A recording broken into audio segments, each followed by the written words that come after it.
This whole process happened maybe like a month. Let's start from the beginning. How did you end up in Colorado? In 2016, I decided that I didn't know what I was doing in college. And so I made it my mission to get into music somehow. I didn't know how, I didn't even know what jobs there were in music, but I just decided that I wanted to do something in music. And so I spent the whole last semester of my freshman year in college trying to find different internships. I just wanted to go somewhere for the summer to get some job experience or whatever it was. I was just looking for an out, really. I found a venue in Boulder, Colorado, which is the Fox Theater and the Boulder Theater. They're kind of one and the same.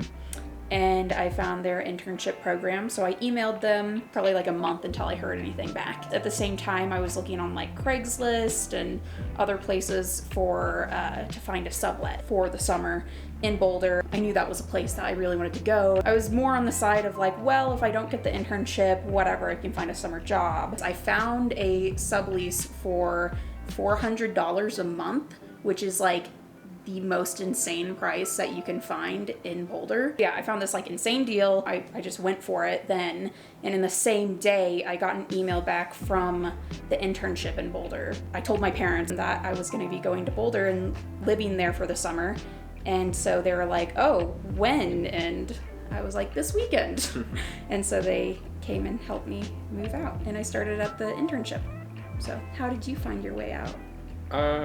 So my story began in Grand Rapids, Michigan. I was finishing up college at Grand Valley State. I had been going to a lot of concerts, raves. I started volunteering for some of these artists, really just spreading awareness about bad drugs, which is a very common thing in EDM. While I was doing that at a show in Chicago, I saw some stagehands working, and I'm like, wow, these guys are actually making money. I wasn't making any money. I was getting a free ticket, and I decided that I wanted to change my path.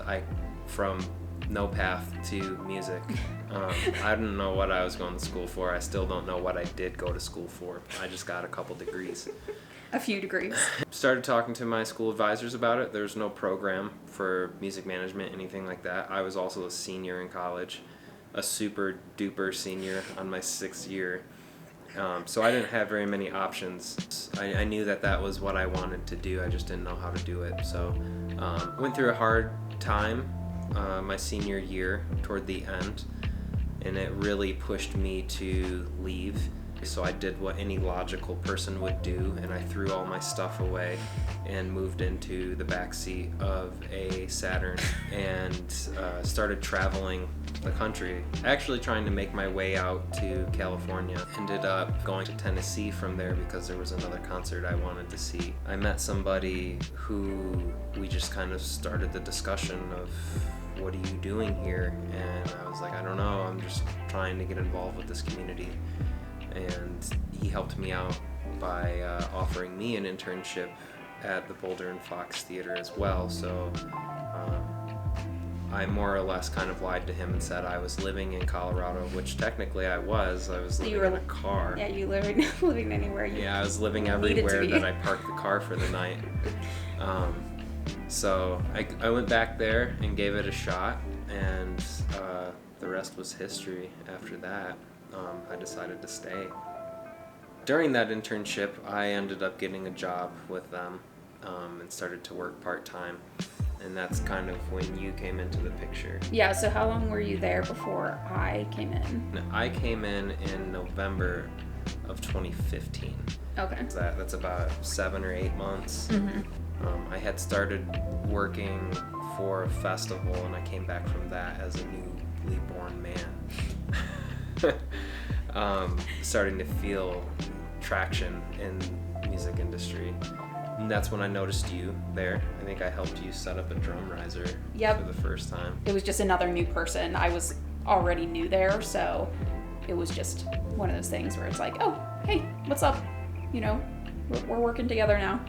You know, when I first met Justin, he was very mysterious to me. Oh, I just came back from this festival, and he seemed kind of quiet and like reserved. So I was like trying to dig in a little bit. Yeah, well, I lived in a car, so it's hard to open up a conversation with that.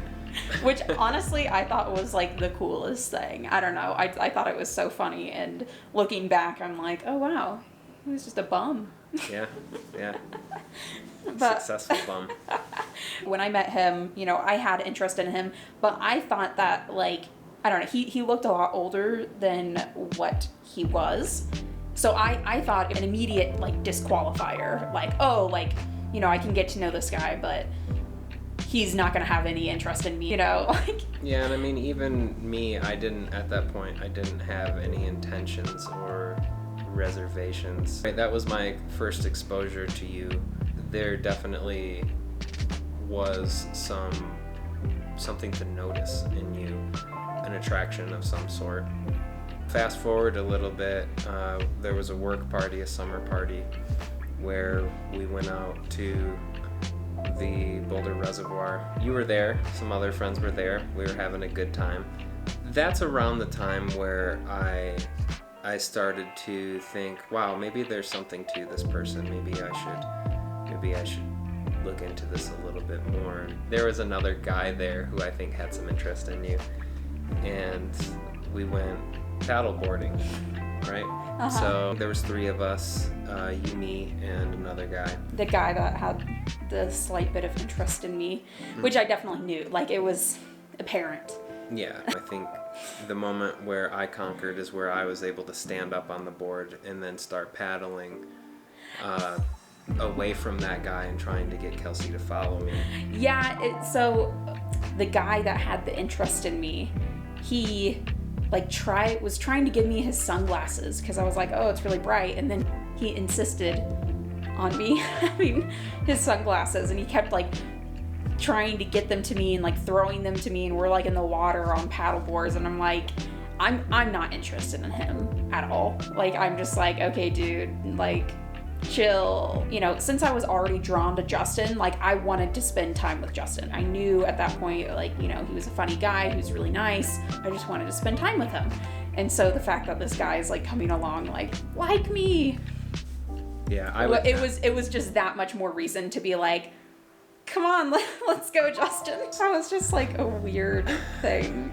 We went back to shore. There was another guy at this party who just got completely trashed, and I decided to take him home. We were gonna go to an after party after that. I ended up following him to the guy's house because he drove the guy's car there. Before we even got in the car, Justin hands me a party girl. It's like a zombie arm. Yeah. Just the arm cut off right here. Yeah. Put wristbands on it, and there's a bunch of fake blood on it. It's sort of like a totem that we would hold up so we were able to find each other. It's such a weird thing, and he gave it to me, and I was just like, what the hell? That's really... What is this? And then I was just starting to think about it. I'm like, I think he might like me. This is kind of flirtatious. Yeah, so that was definitely when the intention started.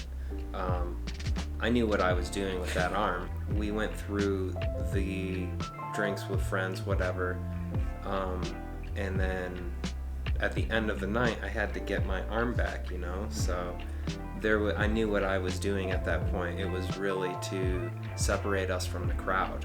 Yeah, to my car and get the arm. And you asked if I wanted to go on a hike in the morning, because I was supposed to go on a hike with another intern. So I was gonna go on a hike with them that day, but then the party happened, and so I was I canceled with him. So Justin was like, well, if you still want to do that hike, you know, we can go on the hike. And I'm like, oh, cool, yeah, when? And he says 6:00 in the morning or something, and I'm just like, oh God, this is gonna be terrible. When you live in a car, there's your sleep schedule changes based on the sun. And how hot it gets in the car. Baking in the car, I mean, every morning you wake up in a pool of sweat. Ew, so as soon as disgusting. the sun is up, you're up. So that's just when I woke up. And he like lived or parked around the trail that we went to.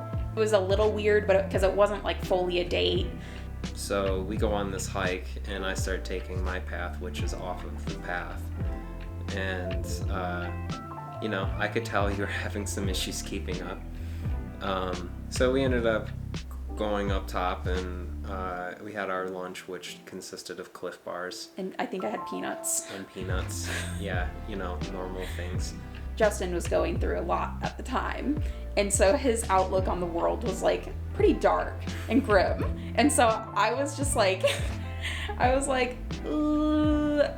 don't know. But it turned around because when we got back down to the parking lot, so Justin had lived in a hospital. Yeah, and not in the way where you're admitted that. into a hospital. Had shut down, and there's a warm water pool in there, though, which is a therapy pool. A lot of people had become dependent on that pool, and they reached out to the YMCA to take it over. That's where I came in. Offered the job to go and work at this pool. I accepted it, and I went there, and I realized very quickly the entire building was empty. There's this small portion that has a pool in it, but there's an entire hospital behind that pool with all kinds of fun things to do, and I had a key to it. So I did what any sane person would do who was living in a car, and I moved into the hospital for a short period of time while I was working at the YMCA. Worked that job for however long, and I was full-time, but I still wanted to get into music, so there was a little bit of a conflict there where I ended up having to leave the YMCA, and the same token had to give up my key. So lost my house, moved back into the car, to summarize it. After our hike, the pool was open, so I took her into the hospital to kind of show her around. It used to be like a physical therapy type of hospital. Like it wasn't like a insane asylum or anything. Like it wasn't anything creepy. But no, it was just eerie because it was like it used to be hospital. There's like kids like dinosaurs on the wall and stuff that were like taken off so you can like see that outline, and it was cool because it was an abandoned hospital. I don't know, it was really fun. Yeah, who wouldn't want to go check it out? So we're outside of the hospital at this point, I think, and that's where you were telling me, wow, that was the farthest I've really gone into the mountains. I just put it out there. Do you want to go check it out? Drive around. I think we were actually talking about like the stars in the mountains. Like Strawberry Hot Springs has like the best place to go see the stars and go swimming and under the stars, and it just sounded like super cool, and I was immediately down because I don't know, I was also very trusting of you. Like there was something about you that I just like immediately took to. Maybe not the smartest thing considering the circumstances, who wouldn't trust a guy who lives in a car? I know. Justin comes in with this brilliant idea of like, oh, your car would actually be perfect to car camp in. Mm-hmm. And that's what we did. We went on this hike, and then only, 2 days later maybe, we ended up going through Colorado. Yeah, so we go through the mountains and go up to the hot springs, swim around. So we left, and then we had to find a place to sleep too. So we started driving, and we got out of the area that we were in because it's kind of remote. There's no cell phone connection. Mm-hmm. And I found a great place to sleep just outside of Glenwood Springs. There's a rest area in this gorge next to a river. It's real beautiful. At the time, it is really pretty. At the time, we didn't really necessarily know that. We just knew it was a dark place to sleep. So I don't even think I had a pillow. I don't know. I don't even know if I had a blanket. I had a small mattress that I got from like IKEA, and we had put that in the back seat. We didn't have a whole full setup though, like we do nowadays. From the beginning of this, because Justin, threw out some ideas a few days before the trip of like, oh, we can get a cabin and we'll have separate beds, and I'm like, no, I don't really want to spend money. Like, we should just sleep in the car. I was all about that because I hated spending money. I still do. Well, it's also like, it was one of those things that was like, wow, maybe not like totally smart to do with like somebody that I don't know that well. Yeah, I had no intentions at that point. I know, but like... We sleep in this car. So we continued our day, got some coffee, and went out to Aspen. We're driving out of Aspen. We went through an area that was basically all aspen trees. Yeah, there's random like pull-offs on the side of the road. And so we just went on one of those and hiked down to the river. Now that I think of it, like, kind of dangerous. It was very dangerous. It was pretty steep. I was determined, though. It was basically like a ravine we were going down. I didn't necessarily want to go down there, but you were already going, so I was like, well, I guess I'm going. So we went down there, we found the river. Paint the picture for you. I mean, it was a really magical place. It was so pretty, yeah. It was absolutely breathtaking. I mean, all the aspen trees. We get down to the river. There's boulders in the water, so you can kind of walk around the river almost, and it was very cool. This was around the time, this was the time where I started to see Kelsey in a different light. So at this point, I was absolutely infatuated. This person just came into the mountains with me, slept in the car and was okay with it. I don't know very many people, if anybody, would ever be down with that. And just had a great time the day before, had a good morning also, and then this was taking place. She had me take this weird picture of her holding the rock up to the sun. I thought that was so cool. I knew what I wanted then. We were down by the river, and Justin tells me, oh, there's something that, I need to tell you. And I'm like, okay, what is it? Like, I'm kind of nervous. He tells me that he likes me. A little backstory behind this is throughout the whole trip, he was kind of unloading his baggage onto me. Like, he was kind of telling me all of like his life story. It was good to get to know him and, kind of know what his background was. But at the same time, I didn't really get to like say, my piece. And so when he told me like, I think I like you, I told him that I don't think you know me enough to like me yet.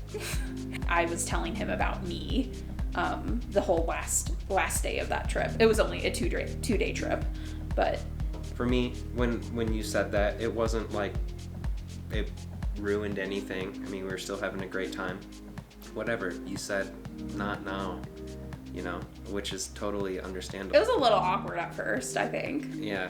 Like, I mean, it's always awkward. Like, I was like, ooh, because we have this, we're on a road trip, so it was kind of like we had to like ease back into it. I mean, we only had like 7 hours of driving left, so we ended up in Frisco and went on another small hike.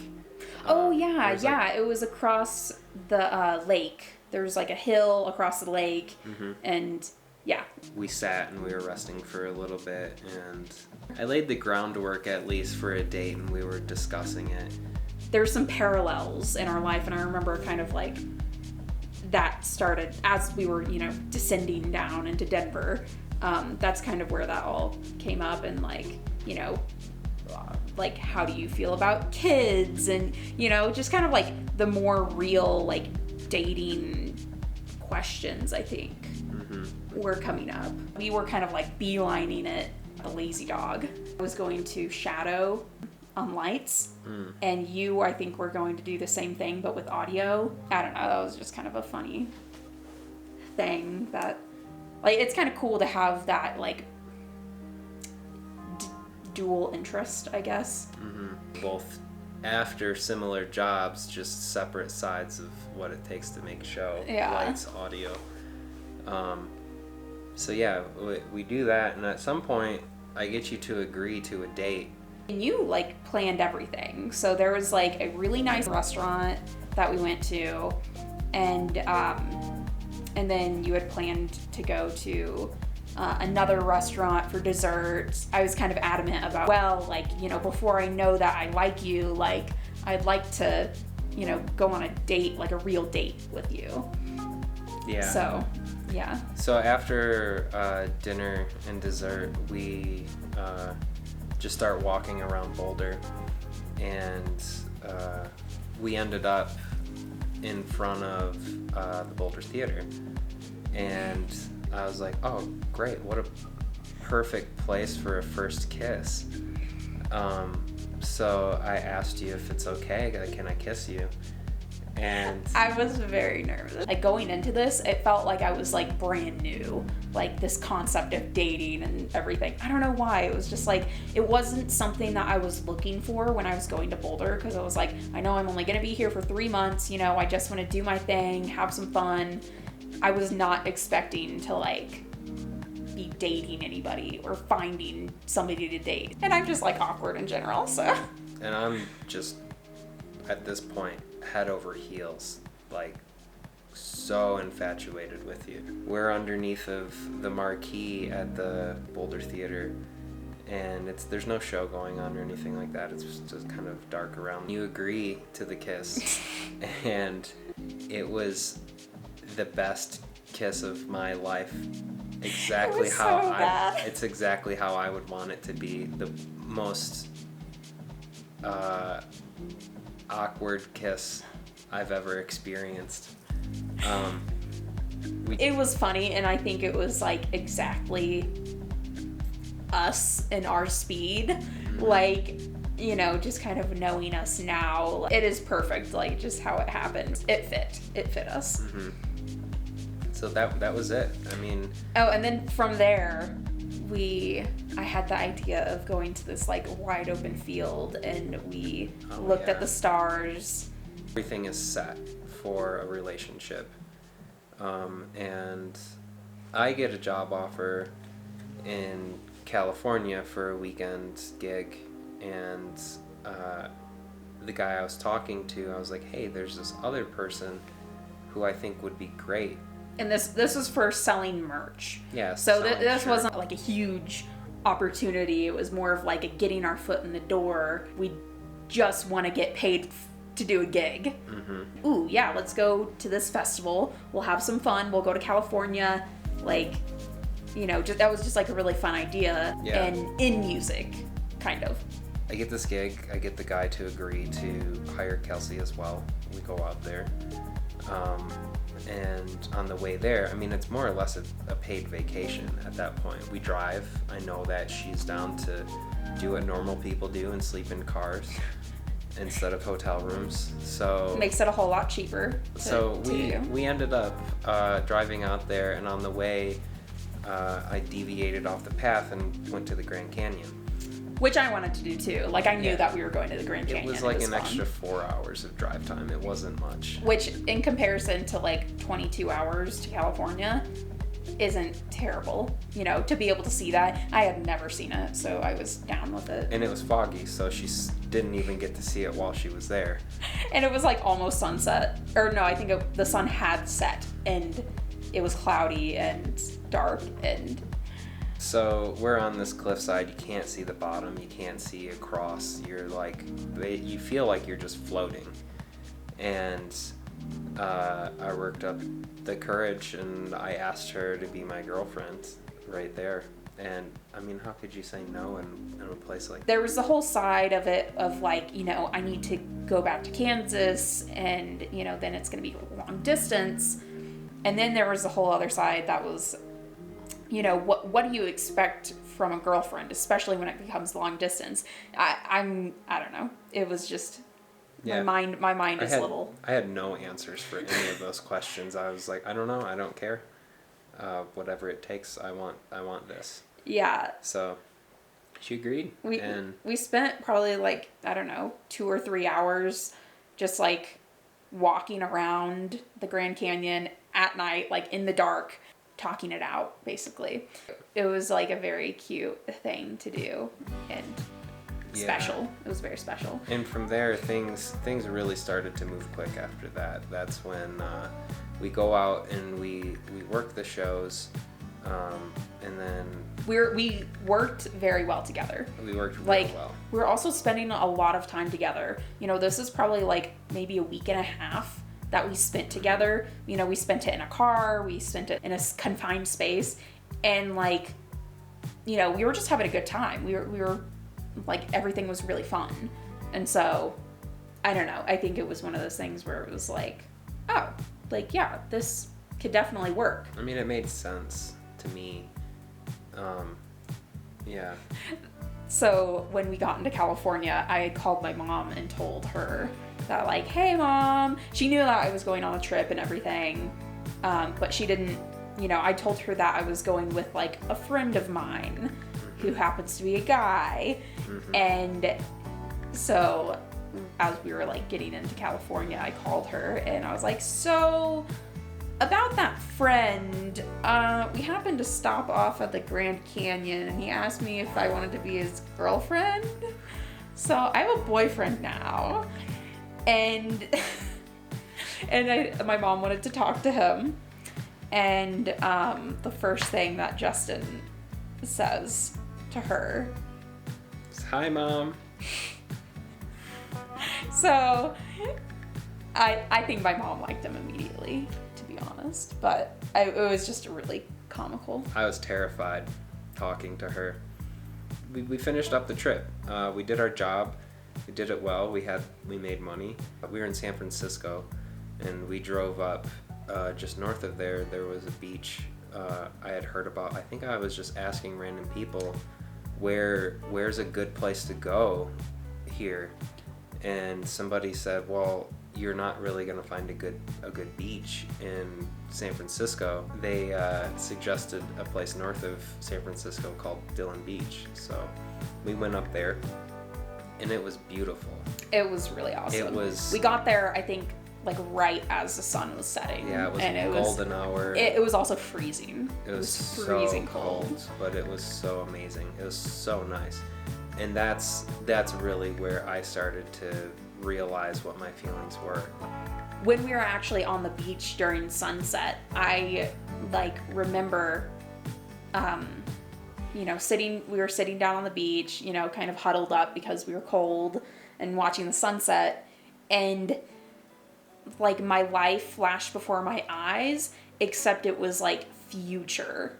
Like my future flashed before my eyes, and like my future with Justin, which was just like really bizarre. I was crying because of this. Justin did not know, but I was like, you know, because we were both, you know, looking out, and I was like crying, and I'm like, oh my God, like, I think this is like real.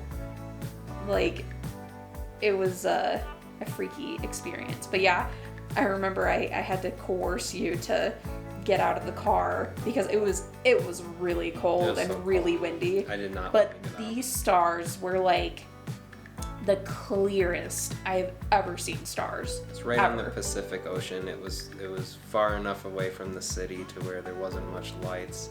I think we laid on a picnic table. Oh yeah, I just said it. I was like, I'm falling in love with you, and you didn't say much back. I think I may have said, me too. I was feeling it, but I wasn't really sure what I was feeling. Mm-hmm. So it was just like this very magical experience going on. And the fact that like we worked so well together, we were good, you know, together just in like proximity and, you know, dealing with each other day in, day out. Like it was just, you know, a testament to how good of a relationship that it would be. This whole process happened maybe it was a whole month, like a month and a half maybe, this whole process. Progression So is from fast. from the time that I met him to the time that we're boyfriend and girlfriend and everything. Mm-hmm. So it was snappy. But you know, like I think with anybody, like when you know. And also, like, if it wouldn't have worked out, that's fine too. You know, we were kind of like open to whatever, I think. But you know, we saw the signs of like how good it is. And so, yeah, I think we just went with it, you know, with no regards to anything, you know. Yeah. I was trying for a whole week to get you to stay. He was looking at colleges, looking at different apartments that would be affordable, and the day finally did come where you had to go, and it was sad. And it was really sad. And so the day before that, like I've definitely at this point, like I've told him that I loved him at this point, and so you know that was like a mutual thing. I mean, I knew that in California. It just took me a little bit to, you know, verbalize it. My parents actually came down to help move me. They like Colorado, so it was kind of a vacation for them, and they get to meet my new boyfriend, and so that Justin got to meet them very early on too, which was a really cool thing. And I think even just after like meeting my family, I think it got even more real. And so when the time came, you know, a few days after that, you know, I had to leave, it was so sad. It was really, really sad. Yeah, it was a sad day. But we got through it, and we called each other every night, sometimes a few times, and stayed in contact. We also did, I visited a lot. Mm-hmm. Like I probably visited once a month maybe. Yeah.